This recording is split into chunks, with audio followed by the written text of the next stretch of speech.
can we make pupils' reasoning visible when they're cooking? That's an interesting one in home economics. And what is an historical explanation? These are the types of questions that us teachers meet in the classroom and that we think that we kind of struggle with. Also in conjunction with our projects, we offer workshops and seminars, sometimes with invited guests or experts from the field. In the network where I work, for English and second foreign languages, for example, we sometimes collaborate with people at the Department for Language Education at Stockholm University. Develop models for research and development projects. There are quite a few research models around which involve teachers in the process. You have the big umbrella term of action research. We can talk about design experiments, there are learning studies, but in order for them to really function and be adapted to school context, we also need to consider things such as time, for example, resources, support structures, and effective ways of collaborating. And finally, here, develop forms and fora for the dissemination of research findings. This is an important part of our work. We engage with questions that are relevant for the teaching profession, and the aim is to contribute to the knowledge base, the teachers' knowledge base, and of course then we also need to talk about what we're doing and what we've found. One of the things that we've done here that I'm going to come back to at the end of the presentation is that we've started a conference, the Teachers Research Conference, which is a very nice outlet and a meeting place for people interested in teaching and that. Before I move on and focus more on our organization, our structure, I'm going to just say something about what Stockholm Teaching and Learning Study is not. It is not professional development in the sense that we provide courses or lectures to educate teachers. We work together to generate knowledge. Of course, individuals who participate in our projects will learn more about themselves in the classroom, they will learn more about teaching and learning, and the schools who participate in our studies are very likely to benefit directly, of course, but our overarching aim here is to build something bigger.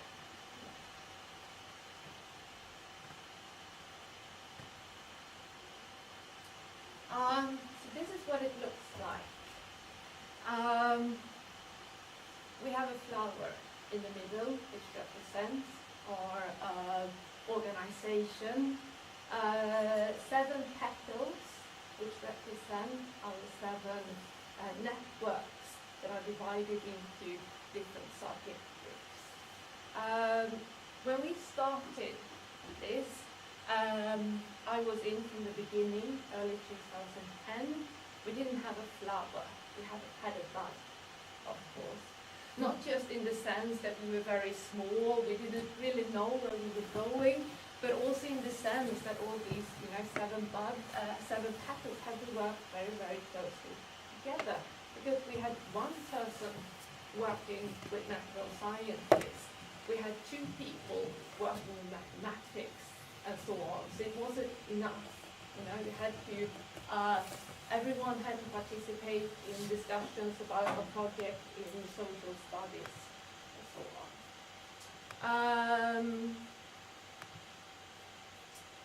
We only had 2 school organizers involved from the beginning. It was Stockholm and Botkyrka, and then we've grown to the 5 school organizers involved now. So if if I'm going to start at the top, we have a steering group, of course, with representatives from the school organizers, and in the steering group, our two scientific leaders are also part of the steering group. Two scientific leaders, Maria André and Inger Eriksson, they both work as heads of departments at Stockholm University, at didactic departments. And they sort of lead our work on an everyday basis. We have a scientific board with representatives from different disciplines. They're from different universities in the Stockholm area. And then we have resources for coordination and administration, which we need now that we have grown bigger. And then, of course, we have the networks.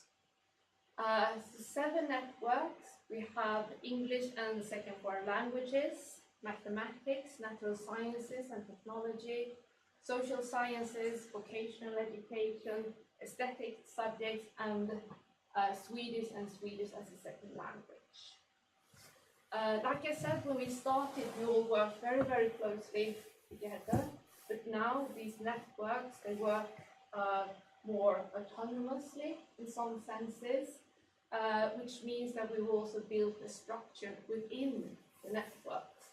Each of the networks, they have a head. In most cases, it's a teacher with a PhD. In some cases, like in my network, where I'm the head, we have a teacher with almost a PhD. And in another network, we're still trying to recruit someone. Then we have a number of coordinators or supervisors in all of these networks. These people, they either have a licentiate degree, so they've gone through research training, or they are PhD students, so they are in research training. Most of us were recruited at the same time that we started doctoral schools. As you know, in Sweden now we have quite a few doctoral schools aimed towards education, with teachers going into research education. And those of us who've been financed by the city of Stockholm, for example, we have 10% a week, about 4 hours a week working with this network as part of our training. One of my colleagues earlier referred to this as our practical VFU, because if you go through research training as a teacher, then you're supposed to do something with it when you're done. And this is the best training ever, to be able to take part in small-scale projects, follow them from question to result, try out different methods, and so on. So we have a head, we have the coordinators, supervisors, and then of course all the teachers involved in our projects.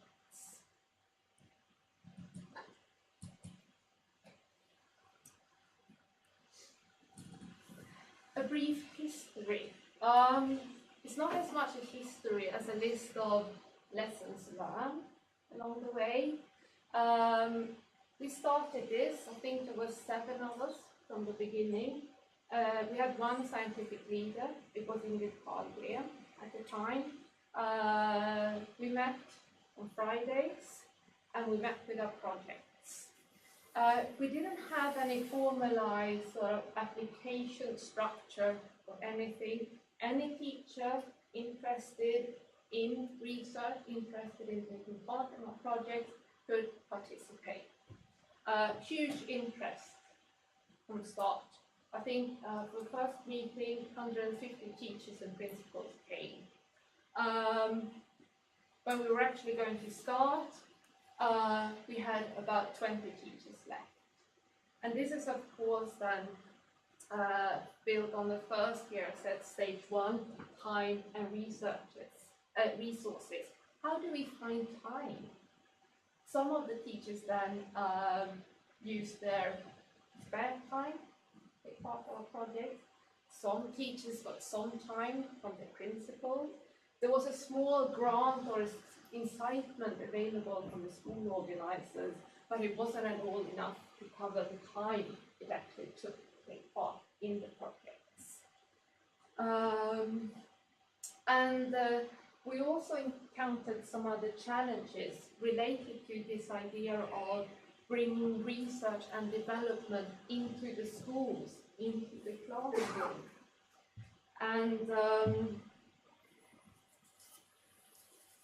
in some way it clashed with our strong tradition of professional development in terms of, lecturers, experts coming to your school, giving you the answers with a capital A, providing materials, methods that should be implemented. In a research and development culture, it's more about testing. There's always a sense of insecurity to it. So from answers to questions and problems is one of the changes. And then also from an oral to written culture, we talk a lot to each other as teachers.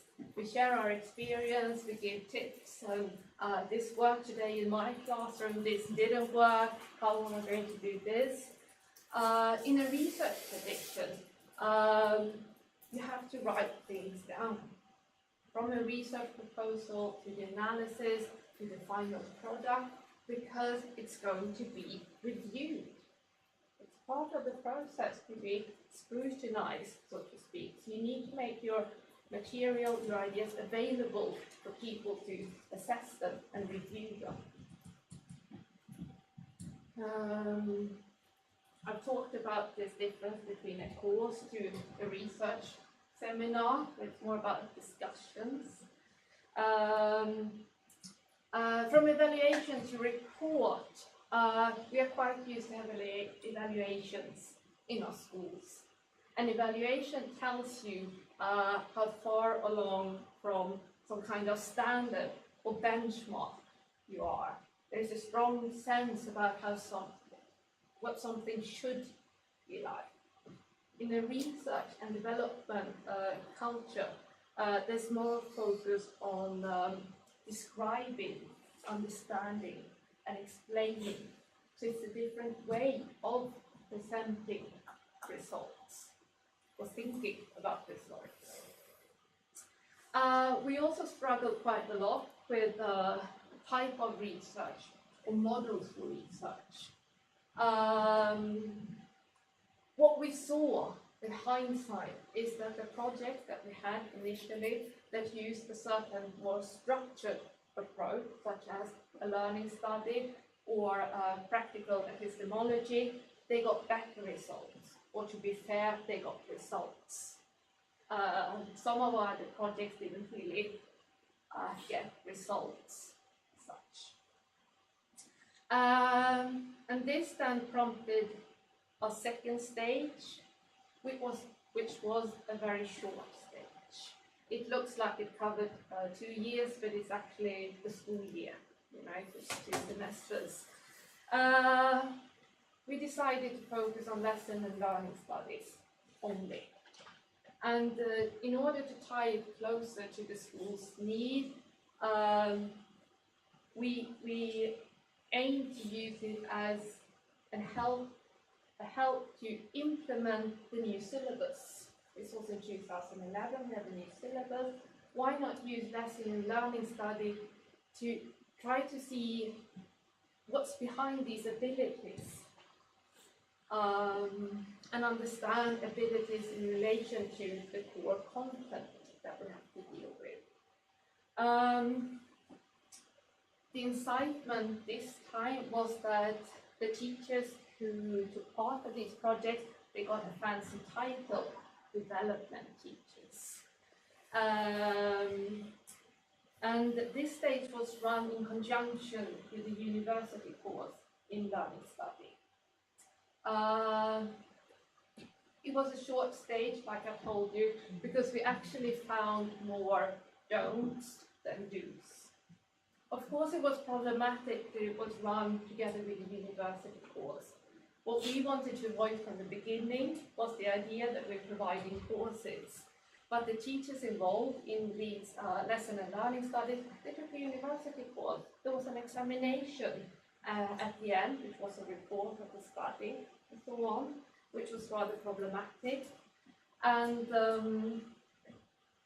it was also, lesson and learning studies are often used for professional development in schools today. And we still had we wanted to use them to generate knowledge, but we couldn't then get away from this idea of professional development. So it was difficult to develop and maintain this research and development mindset or culture that we wanted to introduce.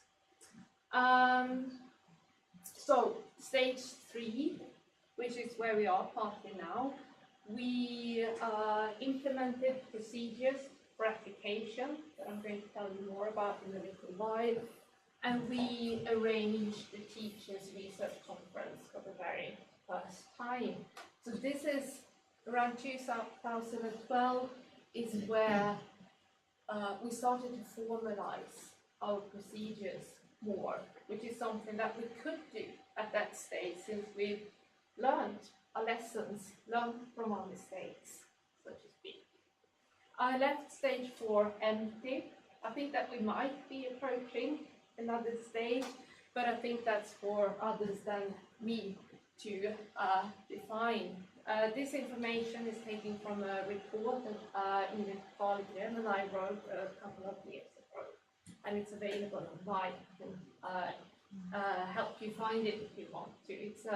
It's interesting. Ingrid's part of this report is very much based on her own ideas from the beginning, her reflections, and so on. My part is mainly statistics, so that's not as interesting as getting into Ingrid's head.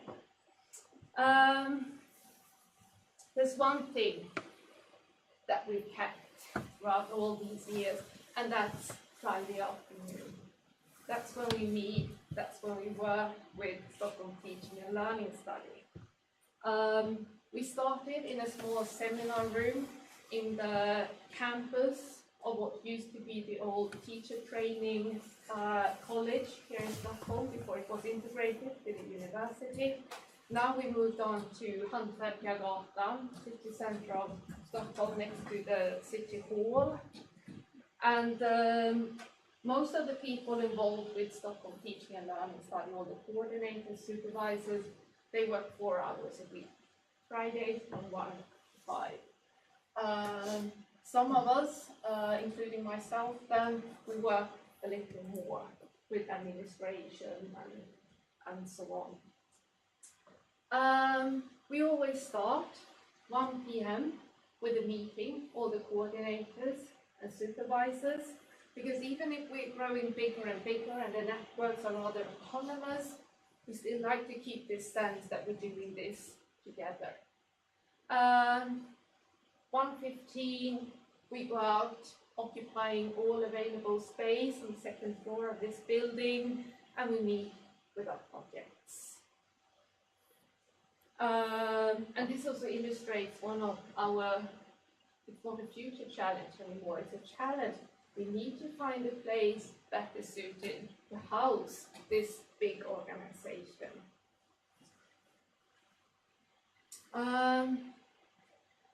Yeah, I mentioned our projects, our research and development project, several parts already. So I'm going to just zoom in on the 2 projects, 2 types of projects that we have.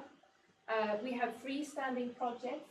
They are initiated by teachers, group of teachers and schools, and they usually run for 2 years. And we also have collective projects. They are initiated by the networks, and they are organized as a number of sub-projects. And they usually run, each sub-project runs for about a year. The collective project will hopefully run for several years. We don't favor any specific methods really over another. We are called Stockholm Teaching and Learning Studies. So anything that goes within teaching and learning works.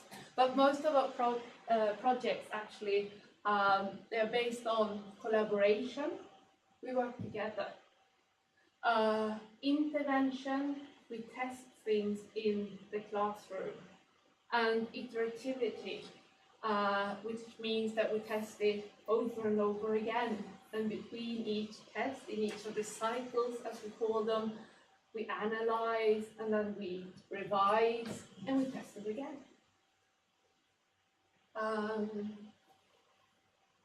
So, our freestanding projects then. Teachers who want to take part in our projects, our freestanding projects, they need to apply with a research proposal. A research proposal with background, purpose, aim, tentative research question, some kind of idea about method, and the type of results that they're expecting. 1 day per week is the time that the teachers should be able to devote to these projects, and it's the principal of the school who should sort of provide these conditions. There are different solutions in different schools how to solve this, and this is partly funded by the school organizers. In Stockholm, in the city of Stockholm, schools can get up to 90,000 Swedish kronor every term for these types of projects. There are slightly different requirements, regulations for the other school organizers. These projects, they are supported by the networks in seminars and workshops throughout the process. Some examples of our current freestanding projects. How do pupils understand direct and indirect pronouns in German and French? Much more interesting than it sounds, I can assure you. I'm supervising this one with 2 brilliant teachers. What do pupils need to discern to write well-developed and readable endings? How can different explanatory models of chemical balance promote pupils' learning? That's in chemistry, obviously. And then there's one in history, where they look at how they can facilitate learning and understanding of intercultural perspectives on past. Just to give some examples of projects, we have 12 freestanding projects right now, and we've had a total of 40 so far. That's quite nice, I think. And then we also have these collective projects. I'm actually going to start at the bottom of this list of bullet points when I talk about them. So in each of the networks, we have at least one collective project. And we call it collective because it has a common frame, an overarching research question. And you can see some examples here. The ability to apply and follow mathematical reasoning in algebra is the frame for the collective project in mathematics, for example. In aesthetic subjects, they work with literacy, meaning that it looks as if our aesthetic subjects have become more theoretical with the new syllabus. So what does that mean when you're supposed to put your process, put words on your process in aesthetic subjects? So that's what we call literacy in these subjects, for example. In social sciences, they look at the ability to analyze and so on. So these are the common frames. And then within these frames, we organize several sub-projects. And the idea here is that several small-scale projects can contribute to something larger. Each sub-project is important, but together they can form a big whole, something that can really promote our understanding of the ability to analyze in social study, or the ability to communicate orally in languages, for example. Since these projects are initiated and run by the network, the teachers who want to participate in these studies, they don't have to hand in a research proposal, anything. The application in these types of projects is more like an expression of interest. And that's part of why we started these collective projects, because for a teacher, if you're interested in research but if you don't have personal experience of participating in projects like this, perhaps you don't have you don't have a magister, master, licentiate, PhD. You need to start somewhere, and then you can start with these types of projects. About half a day a week to be able to devote to this, 4 hours approximately. And there's a small grant or incitement from the organizer.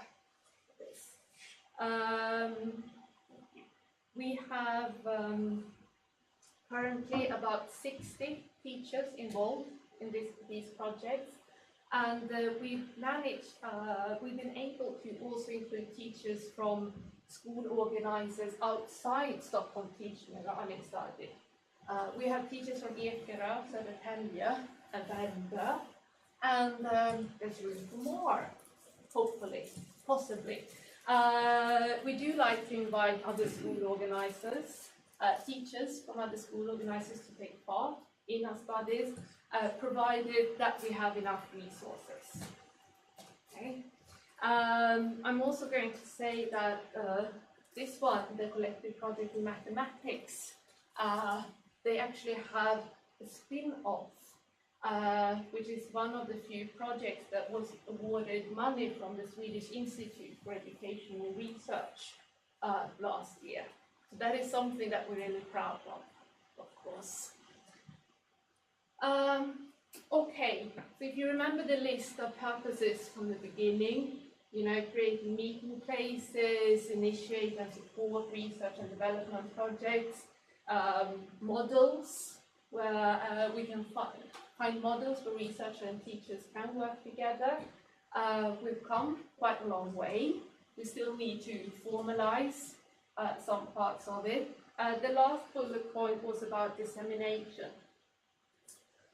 It's very important that all of our projects sort of report in some way and make sure that they disseminate their findings. There are different channels to do this, of course. We have a blog, Forskning i praktiken, Research in Practice, where you can follow the process of our research and development project. And this is also where we post sort of general information about Stockholm teaching and learning studies. We have our applications forms on the blog and so on. We also have a website, homepages. They are being updated right now, so it's not really the best place to search for information. That's why I prefer now to refer you to the blog. But once they're up and running, they're going to be brilliant. Pedagog Stockholm is a website for teachers, not just teachers in Stockholm, it's open for everyone. This is where you can find abstracts and reports from all our studies. There's also a possibility to submit and publish shorter papers. And we aim to provide lists of publications related to our project with links so that you know where to find them. Quite a few of our studies have published in subject-specific journals for teachers. Two examples here for mathematics and Swedish. They also tend to present at subject-specific symposia and conferences.